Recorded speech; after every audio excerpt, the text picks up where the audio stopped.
So ఇట్లాంటి సిచ్యుయేషన్లో ఈ house ఏదైతే ఉందో ఆ హౌస్లో ఉండడం అనేది ఆవిడకి చాలా అవసరం, ఇంపార్టెంట్, లీగాలిటీ. ఇందులో నుంచి కూడా ఇన్ని సంవత్సరాల తర్వాత అసలు ఈవిడ ఆ రోజే కేసులు ఫైల్ చేసి ఉంటే చాలా స్ట్రాంగ్ కేసు, అతను జైలుకి వెళ్ళేవాడు. వీళ్ళకి మెయింటెనెన్స్లు వాళ్ళ అమ్మ వాళ్ళ దగ్గర నుంచి తెచ్చుకోవాల్సిన అవసరం ఉండేది కాదు, స్కూల్ ఫీజులు కానీ మెయింటెనెన్స్ కానీ. ఆ హౌస్ ఏదైతే ఉందో ఈ పాటికి వాళ్ళ పేరు మీద రిజిస్ట్రేషన్ అయిపోయేది.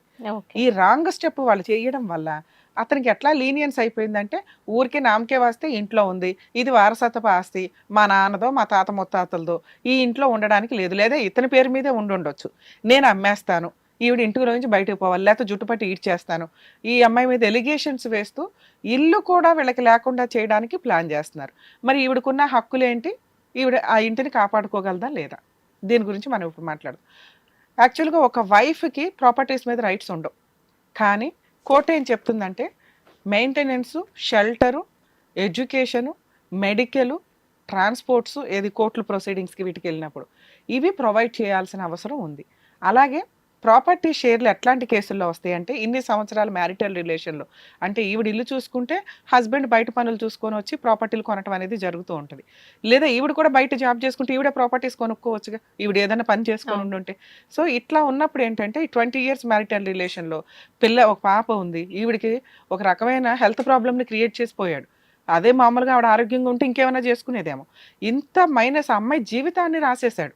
అక్కడ భ్రమ రాస్తారు, వీళ్ళు రాస్తారు అంటారు కానీ, ఇట్లా ఒక మ్యారిటల్ రిలేషన్లోకి వచ్చినప్పుడు ఆపోజిట్ పార్టీ ఎవరైతే ఉంటారో ఆ వ్యక్తి, అది హస్బెండ్కి, హస్బెండ్ వైఫ్కి, ఇద్దరు ఎవరు సరిగ్గా లేకపోయినా అవతల వాళ్ళ జీవితం సర్వనాశనం అయిపోతుంది. వాళ్ళ లైఫ్ని వీళ్ళు డిసైడ్ చేసేస్తున్నారు. ఏమనుకుంటాం పెళ్లి చేసుకునేటప్పుడు, మంచి వ్యక్తి, హ్యాపీగా ఉండాలి అని అన్నట్లే వెళ్తాం. ఈ మధ్య ఈ రిలేషన్స్లో ఎట్లా అంటే అక్రమ సంబంధాలు చాలా సివియర్గా అయిపోయినాయి, ఫైనాన్షియల్ డిఫరెన్సెస్ ఎక్కువ వస్తున్నాయి, అత్తమావలంటే పడకపోవడం, ఈ రెండు వైపులా వీళ్ళు ఓవర్ ఇన్వాల్వ్మెంట్లు, వాళ్ళ ఓవర్ ఇన్వాల్వ్మెంట్లు, ఆ డౌరీ ట్రాన్సాక్షన్స్ చాలా తగ్గినాయండి. మీరు ఏమి ఇచ్చుకుంటారో అమ్మాయికి ఇచ్చుకోండి అనే స్టేజ్కి వెళ్ళిపోయారు జనాలు. ఇవ్వకపోయినా సరే వాళ్ళ తిన్నగా కాపురం చేస్తే చాలరా బాబు అనే స్టేజ్కి దిగారు. కానీ చిన్న చిన్న మాటలు, ఒకప్పుడు చాలా పెద్ద క్రైమ్ ఉండేది, పెద్ద ఇన్సల్ట్లు ఉండేవి, పెద్ద పెద్ద మాటలు ఉండేవి. అంత సీన్ ఉన్నప్పుడు పెద్ద మనుషులతోటో ఏదైనా పంచాయతీలు జరిగి సెటిల్మెంట్లు జరిగేవి. ఇప్పుడు ఎలా అయిపోయిందంటే ఆ పరిస్థితి, చాలా చిన్న విషయాలకి నువ్వెంత అనుకునేదానికే విడిపోతున్న సిచ్యువేషన్స్ ఉన్నాయి. సో ఈ రిలేషన్స్లో ఉన్న టైంలో 2-3 yearsకి విడిపోయి మాకు ప్రాపర్టీలో షేర్లు కావాలండి, ఇవి కావాలండి అంటే కుదరదు.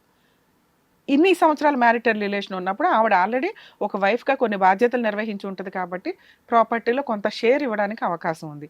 అతనికి ఏ ప్రాపర్టీలు లేవు, అతని పేరు మీద లేవు, ఉన్నాయన్నీ అమ్మా నాన్న వీళ్ళ పేరు మీద పెట్టేశాడు. అప్పుడు ఈవిడ మెయింటెనెన్స్ని గట్టిగా క్లెయిమ్ చేయడానికి అవకాశం ఉంది. ఇన్ని సంవత్సరాల్లో ఆయన ఇన్కమ్ ఇంత ఇన్కంలో వాళ్ళ పేరెంట్స్ పేరు మీద కొనింది ఇంత. సో ఈ ఈ పొజిషన్లో నా షేర్గా నాకు కొంత ఇవ్వండి, నా మెయింటెనెన్స్ కట్టేదాకా ప్రాపర్టీ అమ్మకుండా. నెక్స్ట్ ఆయనకి ఏదన్నా హౌస్ ఉన్నా, అత్త మామల పేరు మీద ఏదన్నా హౌస్ ఉన్నా, ఆ ఇంట్లో షెల్టర్ తీసుకునే రైట్స్ ఆవిడకుంటాయి. అక్కడ వాళ్ళ ఇంట్లోకి ఫోర్సిబుల్గా వెళ్ళిపోవడం కుదరదు, కానీ వాళ్ళే ఒక హౌస్ ప్రొవైడ్ చేసి ఇచ్చారు ఈవిడికి. ఈవిడ ఉన్నంత కాలం, జీవితకాలం ఆ ప్రాపర్టీని ఎవ్వరు వెనక్కి తీసుకోవడం కుదరదు. ఈ కేసులో పర్టికులర్గా, అన్ని కేసులు ఒకటి కాదండి, ఒకటి వినేసి అన్ని మాకే అనుకుంటారు, కాదు. ఈ కేసులో స్పెషల్గా వాళ్ళ మామగారు హౌస్ ప్రొవైడ్ చేశారు.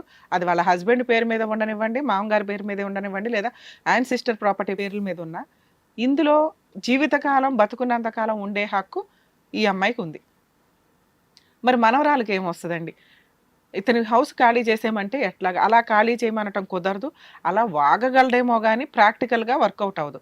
అది పూర్తిగా అతని పేరు మీదే ఉన్నా కానీ ఆ అమ్మాయిని జుట్టు ఇడ్చి బయట లాగేసేయడం కుదరదు. కోర్టులోకి వెళ్ళి వెకేట్ పిటిషన్ ఫైల్ చేసి ఆమెను వెకేట్ చేయమన్నా కూడా ఆ కేసు ఎంటర్టైన్ అవ్వదు. ఈవిడికి ఇంకా ప్రొటెక్షన్ ప్రొవైడ్ చేస్తారు. సో ఆ ఇంట్లో నుంచి ఖాళీ చేయించడం లీగల్గా కుదరదు. ఇల్లీగల్గా అతను ఏదైనా యాక్ట్ చేసి తాగొచ్చి న్యూసెన్స్లు చేసి ఆవిడ అన్పాపులర్ చేయడం ఒకటి ఆయన టార్గెట్, మానసికంగా హింసించడం. ఫిజికల్గా హింసిస్తే ఆటోమేటిక్గా ఆవిడ కూడా వచ్చి ఆపుతూ ఉంటారు కాబట్టి, మానసికంగా తిరిగిపోతానో ఇంకొకటనో ఏదో ఒకటి ఎలిగేషన్స్ వేస్తూనే ఉండి ఈ విషయం ఏదైతే వీళ్ళు దాచే విషయం ఒకటి ఉంది కాబట్టి ఆ విషయాన్ని అందరికీ చెప్తానని బ్లాక్మెయిల్ చేయడము, అది కొంచెం పరువుకి సంబంధించిన విషయం కాబట్టి పాపం భయపడుతూ ఉంటారు. ఈవిడ ఏ తప్పు చేయకపోయినా అదొక సొసైటీలో ఉన్న ఒక టైప్ ఆఫ్ ఇది కాబట్టి దాంట్లో ఆవిడ కొంచెం భయపడడానికి అవకాశం ఉంది. ఈ సిచ్యుయేషన్ వచ్చినప్పుడు ఏం చేయాలి? ఈవిడ్ని అలా అతను వచ్చి అన్పాపులర్ చేస్తున్నా, ఇంటి దగ్గరకు వచ్చి న్యూసెన్స్ చేస్తున్నా, 100కి డయల్ చేయడం, పోలీస్ స్టేషన్కి వెళ్ళి కంప్లైంట్ ఇస్తే ఈవిడికి ప్రొటెక్షన్ ప్రొవైడ్ చేస్తారు. వాళ్ళ మీద క్రిమినల్ కేసులు రిజిస్టర్ అవుతాయి. వీళ్ళు ఏ ఆస్తులు ఇవ్వాల, కూతురు ఎవరైతే ఉన్నారో వారసత్వపు ఆస్తులు ఉంటే వాటిని క్లెయిమ్ చేసుకునే అవకాశం ఈవిడ కూతురికి ఎవరైతే ఉన్నారో ఆవిడకు ఉంది. అలాగే పెళ్లి టైంలో పెళ్లి ఖర్చులు, పెళ్లికి సంబంధించి అయ్యే మిగతా కార్యక్రమాలకు సంబంధించిన అవన్నీ కూడా కోర్టు ద్వారా క్లెయిమ్ చేసుకోవడానికి అవకాశం ఉంది. ఒక పిటిషన్ ఫైల్ చేయడానికి ముందుకెళ్ళాలి. వీళ్ళకి భయం ఏంటంటే, ఇప్పుడు అమ్మాయి అంది, అమ్మ కోర్టుకు వెళ్తే నాకు పని అవుతుందేమో కానీ మా ఇంట్లో వాళ్ళు యాక్సెప్ట్ చేయట్లేదు అని. కోర్టుకు వెళ్తే వీళ్ళ భయం ఏంటంటే ఈ విషయం బయటపడుతుంది. ఓకే. అనవసరంగా ఎందుకు సొసైటీలో అన్పాపులర్ అవ్వడం అని. అంటే న్యాయం రెడీగా ఉన్నా ఆవిడ తెచ్చుకోవడానికి ఒక అడ్డుకట్టలాగా ఈవిడ హెల్త్ ప్రాబ్లమ్ ఆపిందనమాట. కాబట్టి అతను లీగల్గా వెళ్ళినప్పుడు ఎట్లాగో వెళ్ళాల్సిందే మనం కూడా ఫైటింగ్కి. మనం వెళ్ళకపోతే అతనికి ఎక్స్పార్టీ ఆర్డర్స్ వస్తాయి. అతను లీగల్గా వెళ్ళటానికి ఏముంది, ఒక డైవర్స్ కేసు వేయగలడు, ఒక హౌస్ వెకేట్ చేయమని వేయగలడు. అలా వేయడం కుదురుతుందా అంటే ఏమీ వేయడం కుదరదు. డైవర్స్ కేసు వేసినప్పుడు ఈవిడ మిగతా కేసులు వాడుకోవాల్సిన అవసరం ఉంది. అప్పుడైనా వాడాల్సిందే. ఇప్పుడంటే ఈవిడ చేతిలో పని కాబట్టి ఇప్పుడు ఈవిడ ఆగింది. మరి ప్రాపర్టీ ఎవరికైనా అమ్మేస్తే ఏంటంటే పరిస్థితి? ఈవిడ పర్మిషన్ లేకుండా ఎవడన్నా ప్రాపర్టీ కొంటే అది చెల్లదు. ఎందుకంటే ఆవిడ ఇంట్లో ఉంది. ఏ ప్రాపర్టీ అయినా ఎలాగ అమ్ముతాం? విత్ పొజిషన్తో అమ్ముతాం. అగ్రిమెంట్ అయిపోయిన తర్వాత వాడు సేల్ రిజిస్ట్రేషన్ టైంకి వెకేట్ పొజిషన్ హ్యాండ్ ఓవర్ చేయాలి. వెకేట్ పొజిషన్ హ్యాండ్ ఓవర్ చేయకుండా వైఫ్కి తెలియకుండా ఈయన ఊళ్ళో వాళ్ళు అమ్మేస్తే లిటిగేషన్ ప్రాపర్టీ కొనుక్కున్న వ్యక్తి అతను. లిటిగేషన్ ప్రాపర్టీ నేను కొనుక్కున్నానండి, ఆ అమ్మాయిని వెకేట్ చేయించండి అని అతను వెళ్ళి కేసు వేయడం వైఫ్ అండ్ హస్బెండ్ కేసుల్లో కుదరదు. కాబట్టి ఇలాంటి కేసుల్లో ప్రాపర్టీ కొనేటప్పుడు 1-4 సార్లు ఆలోచించాలి. ఇద్దరు కలిపి అమ్ముతున్నారా, అమ్మట్లా, వైఫ్ ఆ ఇంట్లో ఉంటుంది, వెకేట్ చేయించి ఇస్తాడా, ఇవ్వను అంటే కొనుక్కోకుండా ఉండడం బెటరు. ఒకవేళ అయినా కొనాలి అనుకుంటున్నారు, వెళ్ళి ఆవిడతో మాట్లాడాలి.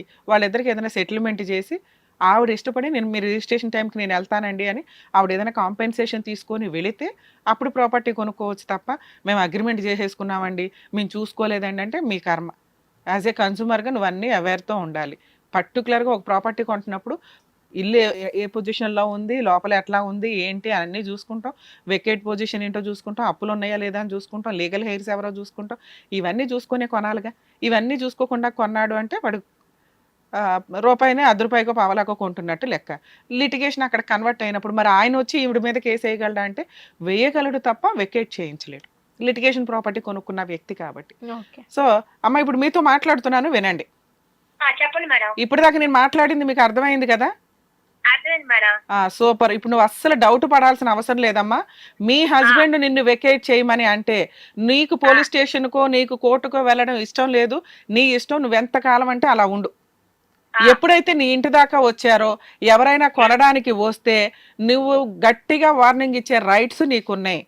ఇది అమ్మడానికి కుదరదు, నేను జీవితకాలం ఇక్కడే ఉంటాను, నాకు తెలియకుండా ఎవడన్నా కొన్నా అది చెల్లదు అని గట్టిగా నువ్వు పాపులర్ చేస్తూ ఉండు సరౌండింగ్ లో, చుట్టుపక్కల వాళ్ళకి వాళ్ళకి. మీ ఆయన ఇంటి మీదకి వచ్చి న్యూసెన్స్ చేసి నువ్వు ఖాళీ చేయకపోతే ఊరుకొని అట్టు అన్నాడు అనుకో, ఏం చేస్తావు? అదే అలా చేసినప్పుడు నువ్వేం చెయ్యాలంటే ఇమీడియట్ గా 100కి డైల్ చేయి, పోలీస్ స్టేషన్ కంప్లైంట్ ఇవ్వాల్సిందే. అసలు నువ్వు అంత ఉన్న లీగాలిటీ నీకు చెప్తున్నాను, నువ్వు అది కరెక్ట్ గా వాడుకోకపోతే నీ గొయ్య నువ్వు దవ్వుకున్నట్టు లెక్క.